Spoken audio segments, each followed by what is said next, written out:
Parce qu'en principe, c'est leur journée où ils doivent nous amener. Je ne sais pas ce qui se passe aujourd'hui.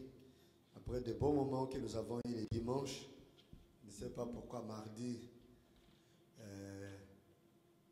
il y a peut-être absence, sont-ils fatigués à cause des trajets, des déplacements ou quoi? Eux, ils savent. Mais merci au Seigneur pour nous qui sommes là, pour que nous puissions au moins écouter la parole. Et nous avons eu un bon moment, même si toute la chorale n'a pas été là. Mais le bishop nous a bénis. Acclamons le Seigneur pour cela.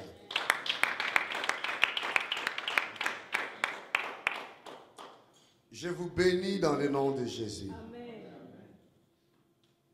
Je vous bénis de bénédiction du ciel. Amen. Je vous bénis de bénédiction de ce soir, le mardi. Amen. À chaque jour suffit sa peine. À chaque jour, il y a une bénédiction que le Seigneur a réservée. Amen. Je vous bénis de la bénédiction que Dieu avait prévue pour vous aujourd'hui. Amen. Si la journée a connu des retards, des ralentissements pour que vous puissiez recevoir ce que Dieu a prévu pour toi aujourd'hui, en ce moment, ce soir, qu'il y ait accélération pour que tes bénédictions arrivent à leur adresse que tu es au nom de Jésus. Amen. Alléluia, alléluia. La parole de Dieu nous dit que Dieu est plein de grâce et de miséricorde. Je proclame la grâce et la miséricorde de Dieu encore ce soir sur toi. Alléluia. Gloire au Seigneur. Alléluia. La Bible nous dit que l'Éternel a dit, j'ouvrirai mon bon trésor pour vous. J'appellerai la bénédiction de vous suivre. Au nom du Seigneur, comme il a dit, tu seras la bouche de l'Éternel si tu sépares ce qui est vil de ce qui est précieux. Nous savons par sa grâce, nous avons séparé les mondes et nous avons reçu ce qui est précieux, c'est Jésus-Christ. Nous nous sommes séparés du monde, nous nous sommes séparés de cette convoitise et nous croyons en ce moment que nous sommes comme la bouche du Seigneur et nous appelons la bénédiction de s'attacher à vous au nom de Jésus. La bénédiction de connaître l'Éternel, la bénédiction d'aimer Jésus, la bénédiction d'être rempli du Saint-Esprit, la bénédiction du succès et de la réussite dans les entreprises, la bénédiction de demeurer ferme dans la foi, la bénédiction de persévérer malgré l'opposition satanique et démoniaque, la bénédiction de ne jamais abandonner la parole du Seigneur, de poser toujours votre confiance dans le Seigneur, car Dieu est fidèle et ses promesses sont certaines, elles se réalisent sûrement. Je vous bénis de la bénédiction de l'Éternel, notre Dieu, au nom de Jésus-Christ. Amen. Soyez forts, soyez persévérants, soyez fermes en Jésus-Christ. Je vous bénis de la bénédiction de comprendre cette parole de l'Éternel au nom de Jésus-Christ.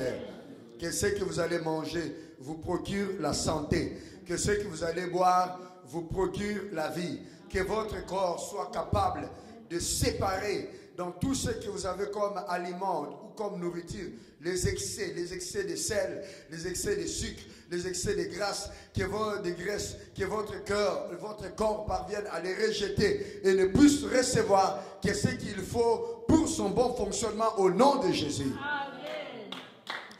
Je chasse même l'obésité de votre vie et toutes sortes de maladies sataniques, contagieuses, au nom de Jésus-Christ de Nazareth. Je bénis vos corps pour prospérer à tous égards. Alléluia. Ayant la bonne santé, ayant la vigueur, ayant la force. Soyez bénis au nom de Jésus. Amen. Nous allons alors ouvrir nos Bibles dans les livres de Romains au chapitre 12. Romains au chapitre 12. Nous allons parler de Jésus-Christ qui est le consommateur de notre foi. C'est à nous de produire la foi pour que lui, il consomme.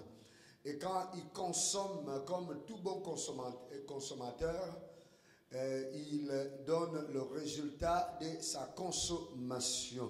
Qu'est-ce que cela veut dire? Christ, il est le consommateur. Il est le consommateur de notre foi. Alléluia. Amen.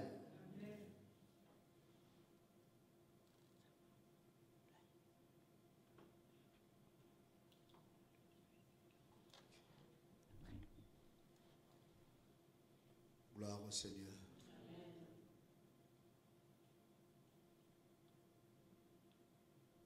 Nous sommes alors dans Hébreu. Hébreu, s'il vous plaît.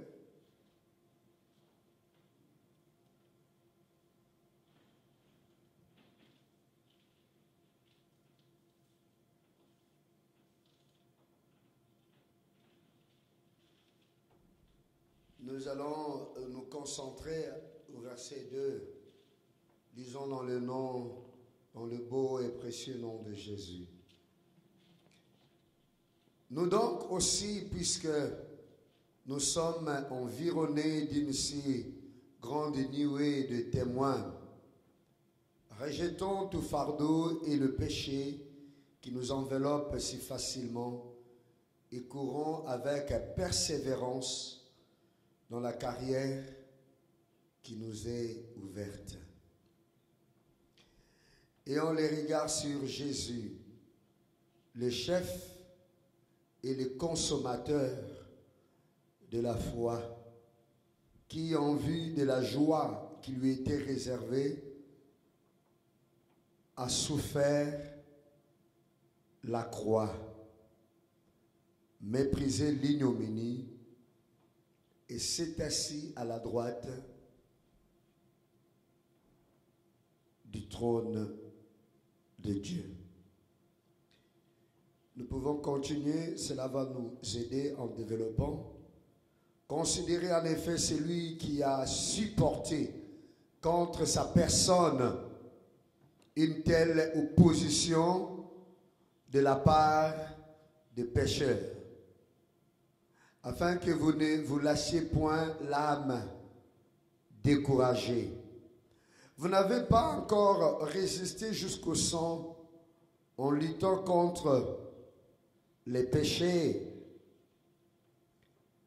Et vous avez oublié l'exhortation qui vous est adressée comme à des fils. Mon fils, ne méprise pas les châtiments du Seigneur et ne perds pas courage lorsqu'il te reprend. Car le Seigneur châtie celui qu'il aime et il frappe de la verge tout ce qu'il reconnaît pour ses fils. Supporter les châtiments, c'est comme des fils que Dieu vous traite, car quel est le fils qu'un père ne châtie pas? Mais si vous êtes exempt du châtiment auquel on part, vous êtes des enfants illégitimes. Donc, excusez-moi mais si vous êtes exempt du châtiment auquel tous on part, vous êtes donc des enfants illégitimes et non des fils. Seigneur, c'est ta parole. Merci de nous la porter aujourd'hui au travers de cette bouche, de cette âme qui se tient ici debout. Ô Père, que je disparaisse pour que tu apparaisses par ton Esprit Saint pour nourrir ton troupeau qui a été acquis par le sang précieux de Jésus. Bénis cette parole et bénis, Seigneur, l'instrument que nous sommes. Et bénis ton assemblée comme nous l'avons béni par notre parole aussi. Au nom de Jésus-Christ. Amen. Alléluia. Jésus-Christ, le chef et le consommateur de la foi. Alléluia.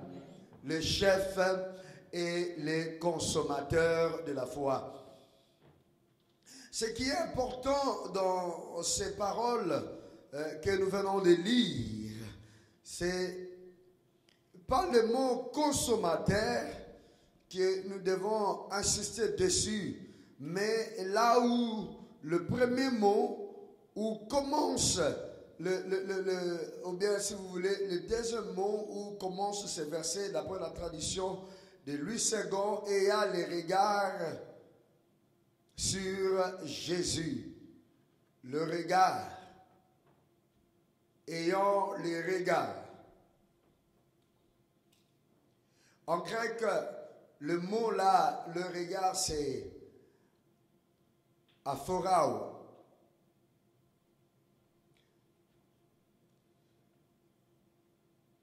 On peut voir dans ces aphorao un peu le mot comme apo. Aphorao donc avec PH. Le mot apo, donc, se mettre, se retirer, se tenir à l'écart pour se concentrer. Pour se concentrer sur quelque chose. Les regards. Le problème, ce n'est pas Jésus le consommateur.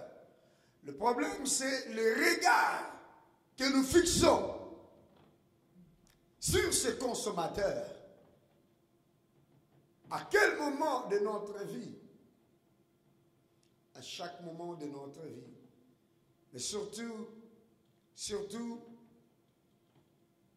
en un moment difficile, en un moment de combat, en un moment où notre vie ressemble à une vie qui subit un châtiment. Paul, je suppose, bien que certains traducteurs ou commentateurs ne disent pas que c'est lui qui a écrit la lettre aux Hébreux ou l'épître aux Hébreux, mais moi je pense que c'est lui, parce qu'il y a le nom de Timothée qui est dedans. Cet homme, l'apôtre qui a écrit cette lettre, encourageant les chrétiens hébreux à avoir leur regard fixé sur Jésus-Christ, car c'est lui qui est le chef et le consommateur de la foi. Fixer le regard, prêter toute son attention, diriger toute son attention sur Jésus. C'est quelque chose qui peut alors faire que le consommateur puisse réagir sur celui qui est en train de lui fournir son attention. Lorsque le prophète Ésaïe prophétiquement a regardé la foi du peuple de Dieu, du peuple élu, il a prophétisé, il a dit, ce peuple m'honore par des paroles seulement. La crainte et l'amour qu'ils ont pour moi, ce n'est qu'une tradition des hommes. Mais dans leur cœur, je ne suis pas. Je suis dans leur bouche, mais je ne suis pas dans leur cœur. Cette expression veut dire que l'attention qu'ils portent sur moi, je ne le vois pas, mais ils sont attentifs à autre chose. Ils sont attentifs aux traditions. Ils sont attentifs à certaines prescriptions. Mais moi qui ai prescrit ces choses, moi qui ai demandé ces choses, ils n'arrivent pas jusqu'à moi. Ils ne me regardent pas. Mes frères et sœurs, cela est très important.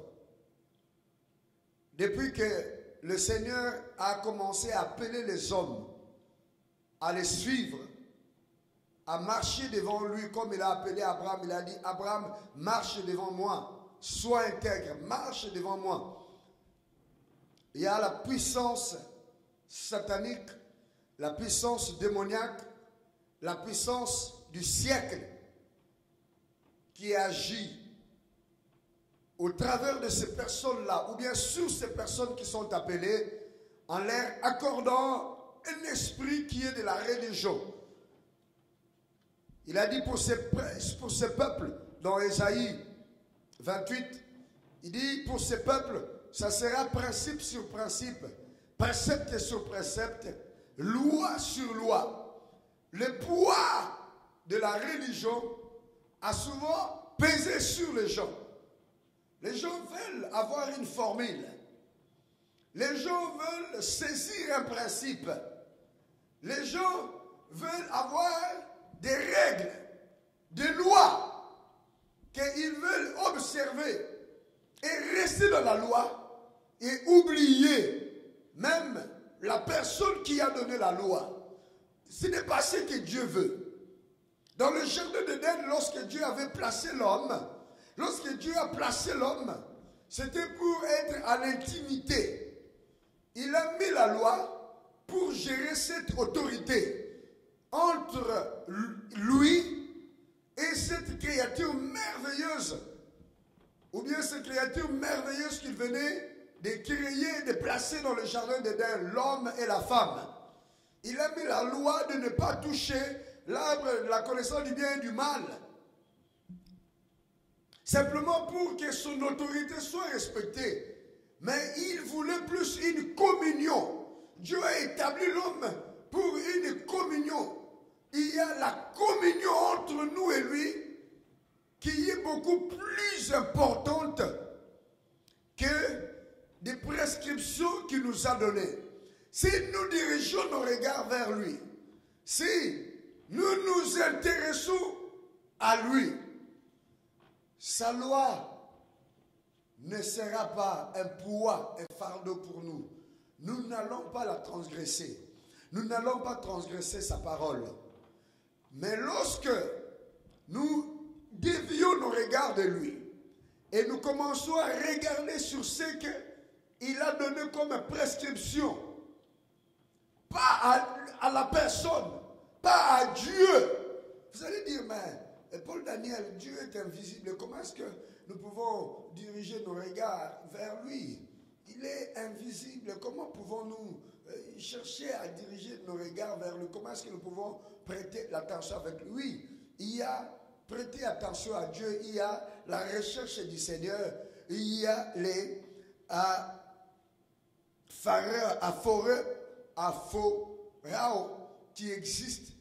Diriger les regards vers lui. C'est ce qu'il demande. Voilà pourquoi Christ est venu sur terre. Il a même lui-même dit que lorsque je serai élevé, comme Moïse a élevé les serpents, moi de même je serai élevé, comme Moïse a élevé les serpents d'airain dans le désert, de sorte que quiconque fixe les regards sur lui était guéri, ainsi quiconque fixera les regards sur moi sera sauvé. On pense, donc, cette attention que le Seigneur demande, c'est juste faire un acte passager un jour de l'avoir accepté comme Seigneur et Sauveur. Et après cela, commencer à mener notre vie, à suivre certaines prescriptions, à nous concentrer plus sur la prescription plutôt que sur la personne qui est réelle. Cette personne qui a mis des voies par lesquelles nous pouvons nous approcher, des sentiers par lesquels nous pouvons nous approcher, les rencontrer et communiquer avec lui.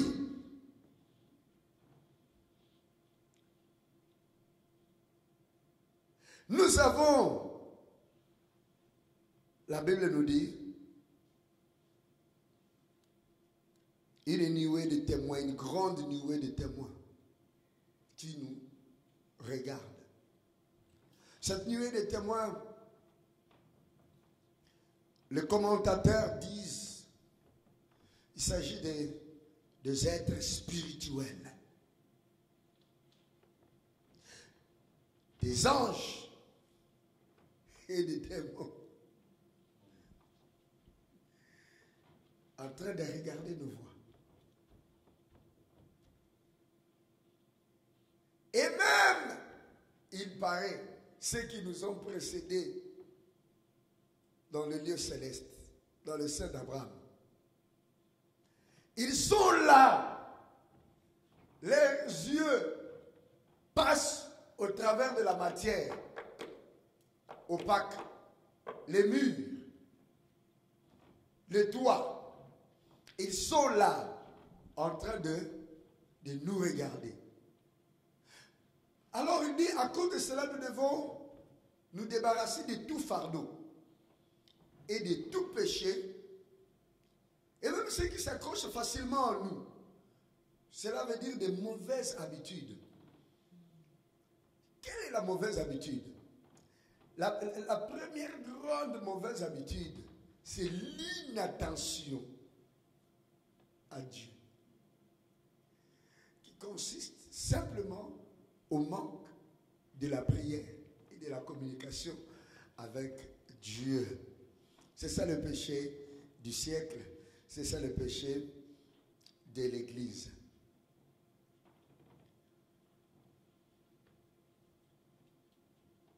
Les regards fixés vers lui, l'attention portée vers le consommateur, c'est cela qui rend notre foi valeureuse ou qui lui dépouille de sa valeur. Tout ce qui circule comme monnaie dans ces pays, qui a la ressemblance des billets des banques que nous connaissons, n'est pas toujours validé par l'État. Parce que il y a aussi des billets qui ne viennent pas de la Banque nationale belge, qui ont été imprimés par d'autres imprimeries, ou bien qui ne viennent pas de la Banque nationale européenne, qui ne viennent pas du circuit régulier, qui sont imprimés dans des caves, qui sont imprimés par d'autres imprimeries, des mafieux, des voleurs, parce que ça circule. Vous pouvez regarder dans un premier temps, vous pensez que c'est le vrai billet. Mais la machine sait détecter. Ainsi, notre approche du Seigneur doit être l'approche authentique, doit être l'approche véritable. Je vais avancer, bien sûr. Les regards dirigés vers lui, à Pharaon, qui détermine la qualité de la foi et les résultats que nous allons obtenir lorsque nous passons comme par un châtiment. Qu'est-ce que le Seigneur veut nous dire? Qu'est-ce que la Bible veut nous dire? Qu'est-ce que le Saint-Esprit veut nous dire en ce moment précis?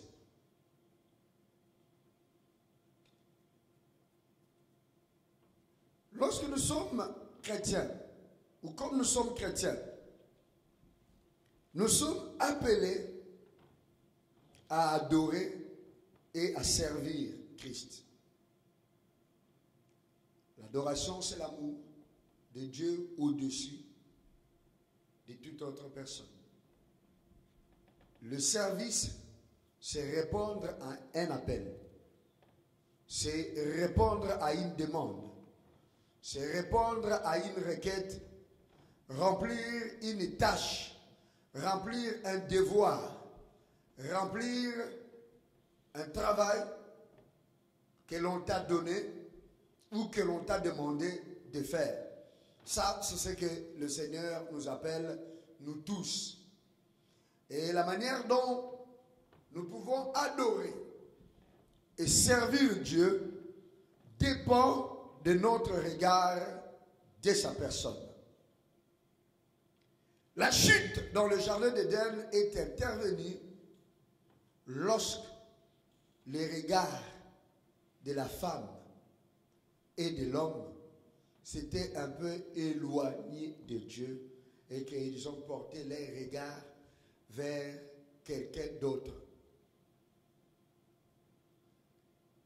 Ils ont prêté attention à l'ennemi qui était rusé, qui semblait être un compagnon dans le jardin, qui semblait être un ami, qui semblait être quelqu'un qui veut ouvrir leur intelligence, qui semblait être quelqu'un qui veut leur donner des informations dont ils ne connaissaient pas, dont ils ignoraient, qui semblait être quelqu'un qui connaît des secrets qu'eux ne connaissent pas. C'est lui qui a détourné leur attention, leur regard de la personne de Dieu, et ils ont directement transgressé la loi. Mais s'ils étaient occupés à rechercher Dieu, à diriger leur attention vers lui, je peux vous dire, mes frères et sœurs, ces trucs-là ne seraient pas arrivés. Ces trucs-là ne seraient pas arrivés. Lorsque j'étais dans la retraite, j'ai regardé, j'ai suivi de près l'histoire de David, du roi David. Et j'ai vu quand est-ce que le malheur a commencé à s'installer dans sa vie. C'était les jours où David n'était pas là où il devrait être. Comme je vous ai dit, nous sommes appelés à adorer et à servir. Donc il y a des tâches que nous devons accomplir chaque jour, dans des saisons, dans des moments que Dieu nous donne. La Bible nous dit, pendant que c'était les temps où le roi allait en campagne pour aller se battre, l'armée d'Israël était partie se battre. Donc le roi, en principe, le roi devrait aussi être là. S'il ne pouvait pas être au front, il pouvait au moins être à l'arrière-base, en train de suivre le combat, ou en train de diriger le combat. Mais David n'était pas là. À chaque moment que nous nous éloignons du service, à chaque moment que nous nous éloignons de l'adoration que nous devons faire, nous nous mettons déjà sur une voie dangereuse. Le service du Seigneur nous occupe et occupe notre attention au Seigneur. L'adoration du Seigneur nous occupe et occupe notre attention au Seigneur. Et à chaque moment que nous nous éloignons de ce service, à chaque moment que nous nous éloignons de l'adoration, l'adoration c'est-à-dire lorsque notre amour commence à diminuer pour Dieu, et notre amour pour Dieu commence à diminuer, et l'amour pour autre chose commence à monter, l'amour pour nous-mêmes, l'amour pour le monde, l'amour pour notre bien-être, l'amour pour l'argent, l'amour pour une femme, l'amour pour un homme, l'amour pour un bien. Chaque fois que notre attention commence à monter vers là, il y a une porte qui est en train de s'ouvrir. Nous n'accomplissons plus cette parole, le regard fixé. Il y a beaucoup de chrétiens, les regards les plus fixés sur Christ. À chaque moment que nos mains, notre vie, notre corps, qui a des devoirs à accomplir pour Dieu, n'est plus occupé à cela. Notre service au Seigneur n'est plus rempli comme nous devrions le remplir. Nous sommes exposés. Nos regards sont dirigés ailleurs. David a eu des regards ailleurs, pas dans le combat. Alors, quand tu veux avoir les regards ailleurs, tu vas vraiment l'avoir ailleurs. Satan va vraiment t'amener ce qui va bien attirer ton attention. Et les regards de David ont été attirés vers une femme qui était en train de se baigner dans la piscine. La Bible nous dit que c'était une femme très belle, fort belle. Et David a regardé. Et David a envié cette femme. Comme il était roi, c'était un homme qui était, il avait d'autres femmes, il en avait beaucoup. Et là, il s'est renseigné, on lui a dit, cette femme-là appartient à Uri, c'est lui qui est en guerre. Voilà, c'est déjà une bonne occasion. Comme le mari n'est pas là, donc la femme même peut venir. Et il n'y a personne qui va lui demander tu étais où. Alors là, on va vraiment prendre notre part. La femme qui vient. Et David ne savait pas que ça pouvait changer. Parce que quand l'ennemi te piège, toi tu ne sais pas que tu es piégé. Toi tu penses que tu contrôles la situation. Toi tu penses que tu profites. Toi tu penses que tu trouves une opportunité. Mais les choses peuvent tourner au vinaigre vite, au vinaigre. Ça peut vite changer, Alors là, David a fini son affaire avec cette femme. C'était vraiment, je ne sais pas comment, ils ont vécu leur moment. Et la femme est partie, mais quelque chose est resté dans la femme. l'ennemi avait déjà mis la main dans la vie de David. Il avait déjà mis la main. Et en ce moment-là, David pouvait même retourner au Seigneur lorsque la femme lui a dit, ce que nous avons fait là, le résultat est que ce mois-ci, je n'ai pas été dans la tradition des femmes comme toujours. Cela veut dire qu'il y a quelque chose. Cette guerre où mon mari est parti, ça fait quand même quelques temps, c'est vrai. Il n'est pas rentré à la maison et on ne sait pas ça va prendre combien de temps. Parce que quand ils allaient à la campagne, là, ça prenait du temps. Donc pour que la femme constate, donc ça a passé bien sûr plus de 30 jours. Probablement. Oh my God. Alors là, David, il cherche à camoufler. En ce moment-là même, lorsque l'Éternel commence, les choses commencent à mal tourner, c'est le bon moment de retourner vers l'Éternel. Comme il était un adorateur de Dieu, il pouvait aller, il a dit, Seigneur, j'ai péché contre toi. J'ai fait ce qui est injuste. Ce que j'ai fait n'est pas agréable. Voici. Uri sera au courant. Et il va dire à tous les peuples, et le roi respecté que je suis, je ne serai plus respecté. Pardonne-moi, Seigneur. Je ne peux pas tuer cet enfant. Qu'est-ce que je peux faire? Fais quelque chose, Seigneur. C'est à ce moment-là qu'il pouvait commencer à jeûner. Mais David n'a pas eu cette repentance-là à ce moment-là. Au contraire, qu'est-ce qu'il a fait? Il a dit, ah, ça s'est passé, alors je vais essayer de couvrir pour qu'on ne voit pas. Que les personnes ne puissent voir. Je vais couvrir, donc je vais mentir à Uri. Oui, tu peux mentir à Uri, mais tu ne peux pas vraiment mentir à Dieu. Le problème, ce n'était pas Uri, le problème, c'était Dieu, sa parole, qu'on n'a pas suivi, qu'on n'a pas transgressé. Uri n'était pas vraiment le grand problème. Le problème, c'était quand nous avons fait quelque chose qui est mal, même contre notre frère, c'est vrai, nous n'avons pas seulement fait du mal à une personne, nous avons fait aussi du mal à Dieu. Donc nous devons résoudre ces problèmes-là de deux côtés. Mais la première personne que nous devons résoudre les problèmes qui nous a vu le premier avant tout le monde, c'est Dieu. C'est auprès de lui que nous devons résoudre. Et David n'a pas voulu le résoudre auprès de Dieu. La Bible ne nous dit pas vraiment qu'il a cherché à résoudre les problèmes devant Dieu en ce moment-là. Il a plutôt voulu faire quoi? Camoufler, cacher. Pas se soigner, pas traiter. C'était auprès du Seigneur qu'il pouvait avoir conseil et délivrance. Mes frères et sœurs, le chef et le consommateur de notre foi, c'est Jésus-Christ. Et la manière dont il consomme notre foi, ce n'est pas lorsque nous faisons simplement des déclarations. Quand nous sommes dans des besoins, nous avons une foi violente. Et cette foi violente s'exprime simplement lorsque nous voulons acquérir des choses.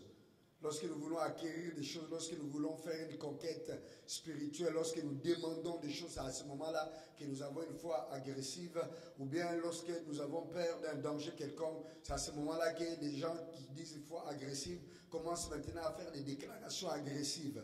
Mais la foi agressive, ce n'est pas en ce moment-là seulement. La foi agressive, c'est de tout moment, même pour essayer de revenir au Seigneur, même pour la réparation de nos transgressions.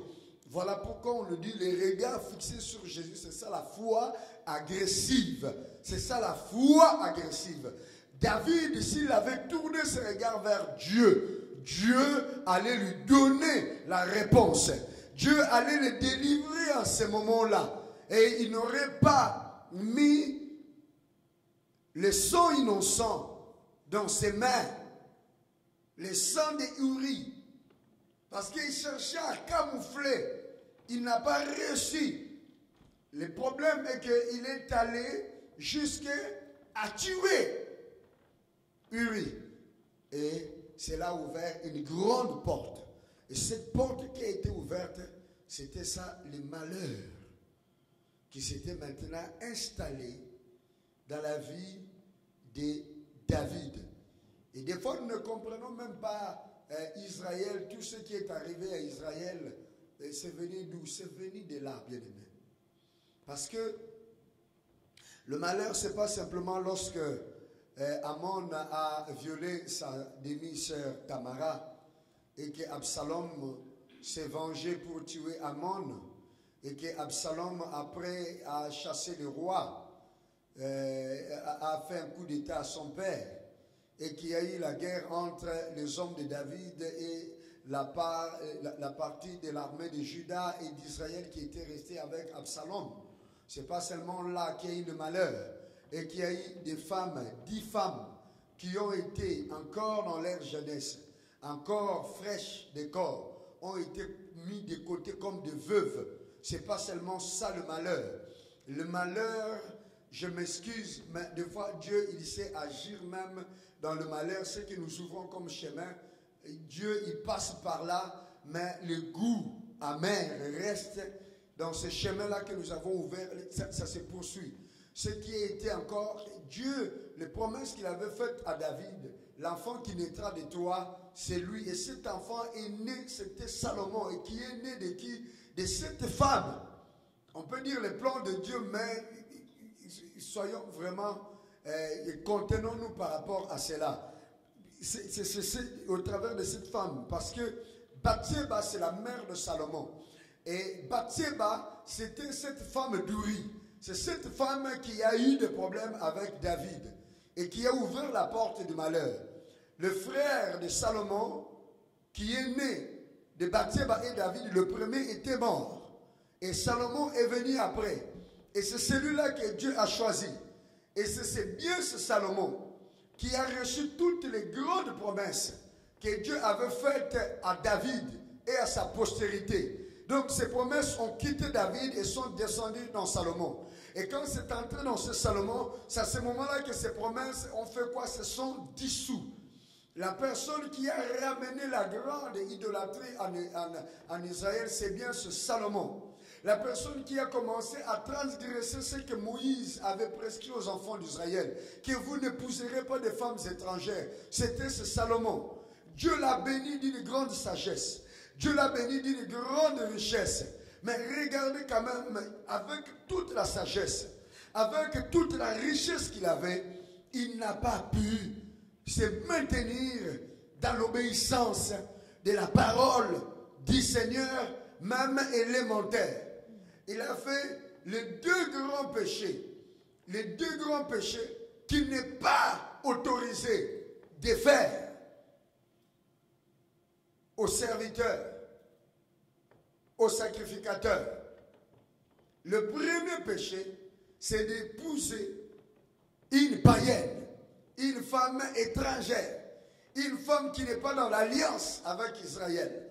Vous allez vous rendre compte que dans le livre de Néhémie, lorsque Néhémie commençait à restaurer le peuple, il a séparé les enfants d'Israël avec les femmes qu'ils avaient reçues, des femmes païennes. Il les a demandé de partir, même avec leurs enfants, pour sanctifier la maison de Dieu, pour sanctifier le peuple de Dieu. Parce que Israël était déporté à cause de péché. Et ces péchés-là, ils ont dit, la source du péché, c'est ça. Nous avons épousé des circoncis. Et nous les avons laissés entrer dans la maison, dans le temple, dans le royaume. Et Dieu avait dit, vous ne donnerez pas vos filles aux étrangers. Et vous ne prendrez pas leurs filles pour vos fils. Il était strict à cela. Et même dans le Nouveau Testament, lorsque nous voyons que l'apôtre Paul vient nous parler encore en disant il n'y a pas de relation entre la lumière et les temples de Dieu. Il n'y a pas de... Donc, quel rapport il y a entre les fidèles et les infidèles? Quel rapport? Quel rapport? Comment? Il n'y a pas de rapport. C'est quelque chose qui ne devait pas être fait. Le premier qu'il a fait, c'est là, le premier roi, c'était bien lui, Salomon. Il a pris une fille égyptienne, la fille de Pharaon. Vous savez bien, les pharaons, c'était des grands idolâtres.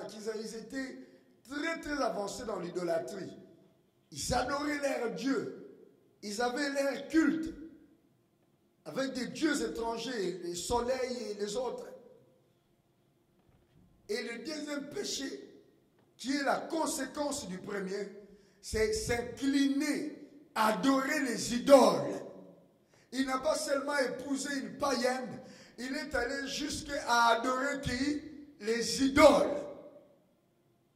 À offrir des sacrifices à ces idoles, à offrir de la sang à ces idoles-là. La porte était où? La porte s'était ouverte à partir de son père. Bathsheba dans la Bible, on dit la mère de Salomon, mais on l'appelle, il a eu des enfants, David a eu Salomon avec Bathsheba, on dit la femme d'Uri. On dit la femme d'Uri. Quand même, son mari était déjà mort. La femme d'Uri, c'était la femme de quelqu'un d'autre. Cette porte s'est ouverte afin que le royaume d'Israël qui devait rester uni, qu'est-ce qui s'est passé? Le royaume d'Israël a été divisé. Et cette division a fait que les 12 tribus qui étaient restées de l'autre côté sont plus plongées dans l'idolâtrie. Et les 2 tribus, Juda et Ephraïm, qui étaient restés dans Judée, qui ont gardé quand même la tradition du temple, mais ils étaient tout le temps influencés par le roi d'Israël, par ce qui s'est passé en Israël, donc à Samarie, parce que ce sont leurs frères, ils ont la même tradition, ils ont la même culture, ils ont le même père. Cet échange-là a fragilisé, parce qu'ils devaient épouser les filles, donc ceux de Juda devaient quand même par moment aller chercher aussi des filles en Israël, et ces filles en Israël étaient déjà idolâtres. C'est de là que la sorcellerie a avancé. Le cabale, le secret du mal s'est installé dans le royaume et qu'il ne l'a pas encore quitté. Qu'il ne l'a pas quitté. Qu'il ne l'a pas quitté. Le Seigneur Jésus-Christ est venu purifier avec son sang. Alléluia, son Église. D'où est venu cela?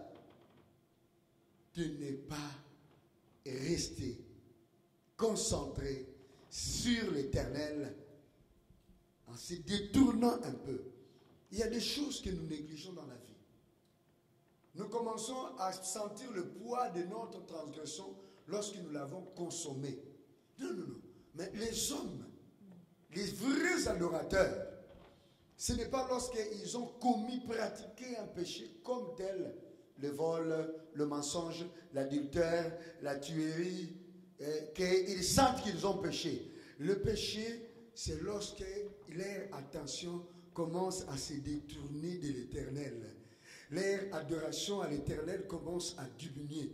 Lorsque leur service au Seigneur commence à diminuer. Lorsqu'ils commencent à éloigner leurs mains du service. Leur présence de l'Éternel, ils comprennent. C'est à ce moment-là qu'il se dit que le combat est déjà là. Je suis assiégé et je dois me battre pour récupérer ma position. Ma position d'être où? D'avoir le regard fixé sur Jésus, le chef et le consommateur de la foi. Amen. Pour arriver à la fin, il dit, le chef et le consommateur de notre foi qui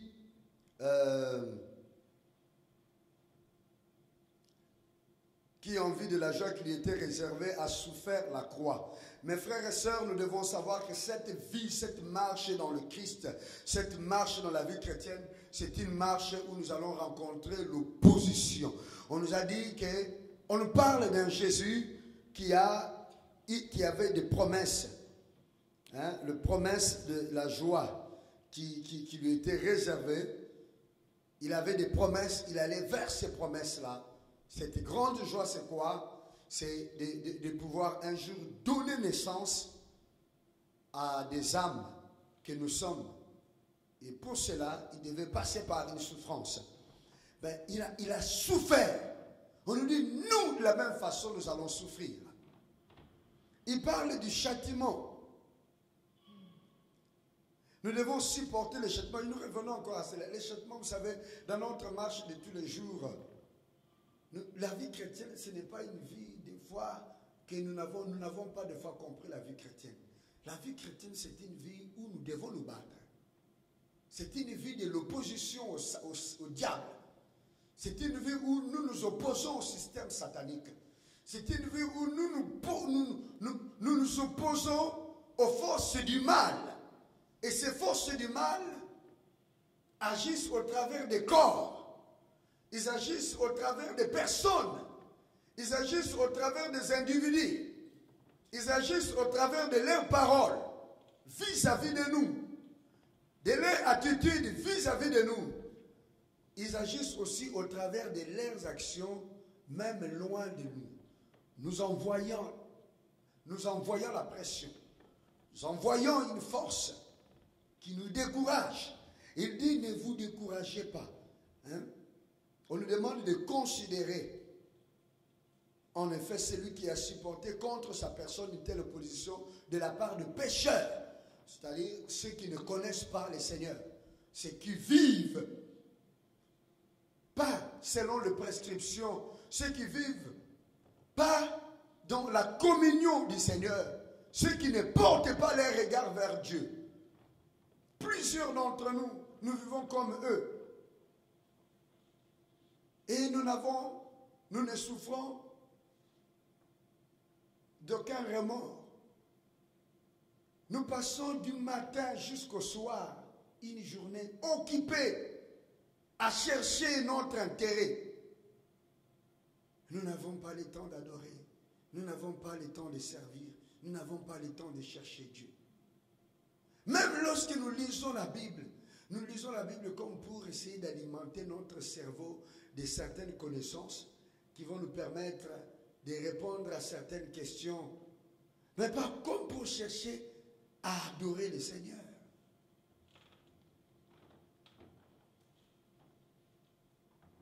Adorer Dieu, bien aimé, s'exprime par une recherche de manière continuelle de sa personne dans la prière. Que nous soyons à genoux, que nous soyons debout, que nous soyons en train de marcher, nous sommes en train d'adorer. Servir, comme je dis, consiste à accomplir ce qu'il nous a demandé de faire. Il te demande quoi? Peut-être ce qu'il te demande, ça n'a rien de religieux. Il te demande d'aller visiter quelqu'un et de lui parler de son existence. Il te demande d'aller visiter un frère, une soeur, un malade. Il te demande peut-être de rester dans ta maison. Là, tu es en train de servir Dieu. Il te demande de prendre un temps de prier, de méditer. Ce ne sont pas toujours des choses religieuses que le Seigneur demande. Il nous demande des choses, des fois, de la vie commune, de la vie quotidienne, excusez-moi, mais qui ont de l'implication pour l'avancement de son royaume, qui ont de l'implication pour notre vie, pour que nous puissions encore le servir davantage, nous puissions encore l'adorer davantage. Mais nous sommes des fois occupés à rechercher notre propre intérêt.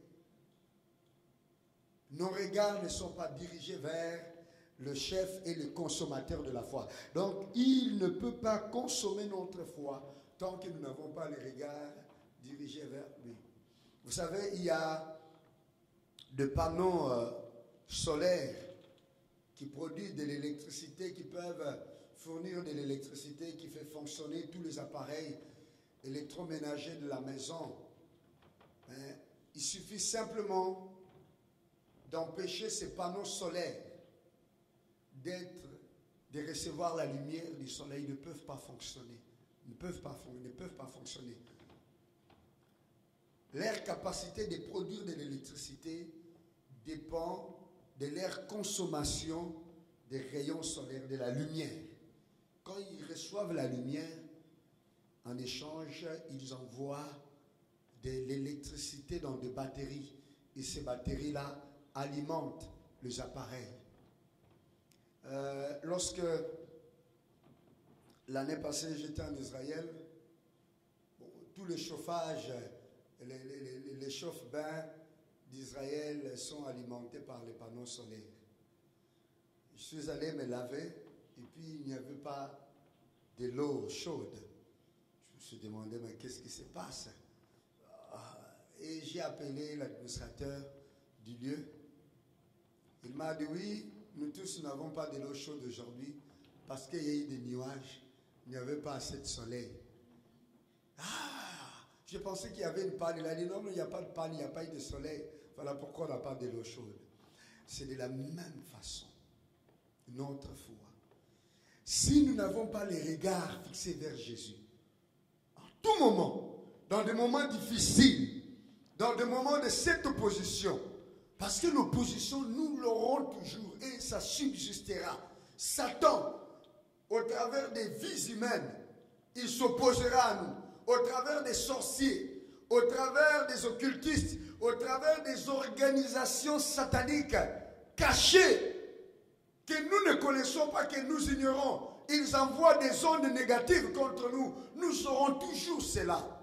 Mais c'est à ce moment-là que nous devons avoir de plus en plus de regard vers Jésus.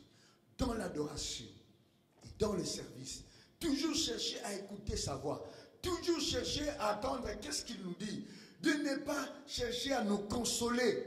Parce que quand vient la pression de la vie, qu'est-ce que la pression de la vie fait? La pression de la vie pousse les gens à déprimer.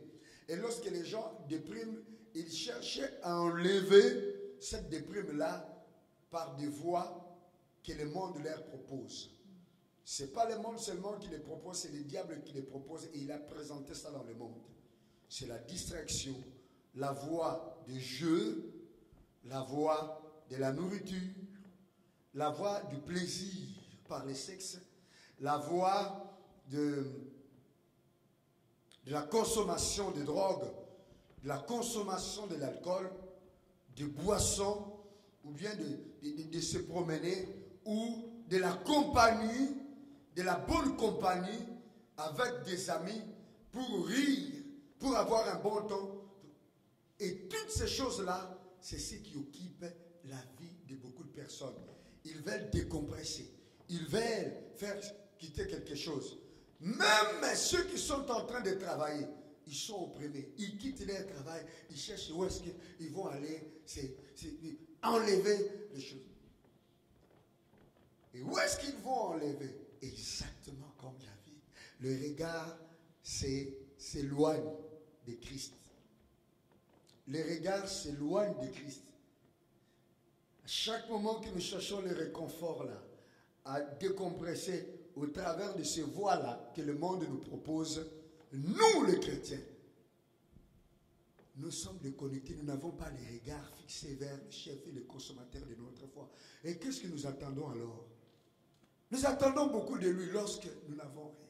C'est comme moi j'attendais de l'eau lorsque le panneau n'avait pas reçu la lumière.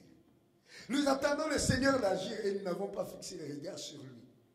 Même dans notre prière, c'est une tradition des hommes, ce n'est pas une prière où nous tournons le regard vers lui, où nous attendons quelque chose de lui. Notre prière, souvent, c'est comme, la plupart, c'est comme un culte, la tradition des hommes. Ce n'est pas cette communion, cette chaleur, cette ferveur-là. Même notre service, la plupart, ce n'est pas ces services-là que l'on rend en Dieu. C'est juste, nous voulons apparaître. C'est juste, nous voulons qu'on nous voie. C'est juste, nous voulons accomplir un devoir. Peut-être nous n'associons pas ce que nous sommes en train de faire avec celui qui nous l'a donné, Dieu. Nous l'associons avec des fois des responsables, des hommes qui nous ont donné cette tâche-là, ou bien de personnes que nous sommes en train de rendre service. Nous cherchons leur appréciation, nous voulons leur admiration, mais nous ne cherchons pas celui d'en haut. En ce moment-là, nous n'avons pas les regards fixés vers les chefs et les consommateurs de la foi. Ils ne consomment pas notre foi. Ils ne consomment pas. Ce que nous sommes en train de présenter, c'est un produit fake.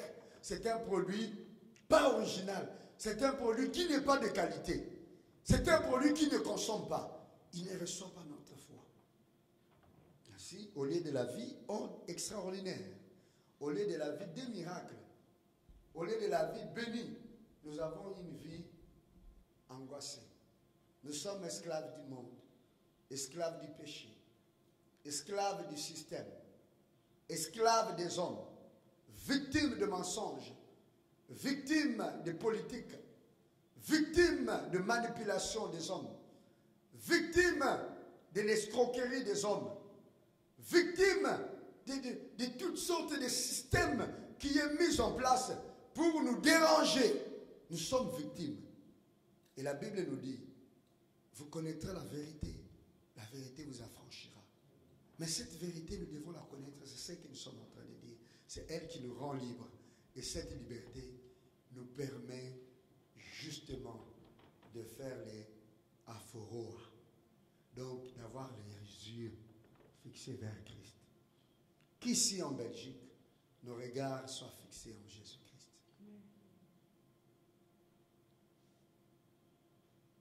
Parce que c'est lui qui est le chef et le consommateur de la foi.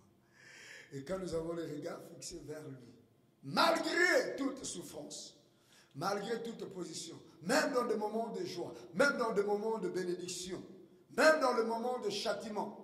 Les châtiments, c'est simplement, nous pouvons souffrir des fois parce qu'il y a quelque temps, nous avons fait des choses qui n'étaient pas agréables et le Seigneur nous fait passer par une souffrance pour enlever le goût du mal en nous, pour enlever, pour nous ramener à la raison. Parce que pour corriger, il châtie. Quand il punit, ce n'est pas pour détruire, c'est pour purifier. Alléluia! Alléluia! C'est pour purifier. Gloire au Seigneur. Et les regards fixés vers lui, réellement, notre foi produira. Parce que nous serons en train de lui donner ce qu'il attend. Il consomme la foi. Il ne consomme pas les murmures. Il ne consomme pas les semblants. Il ne consomme pas la religion. Il ne consomme pas la tradition des hommes. Il consomme la foi. Et la foi, c'est les regards fixés réellement vers lui.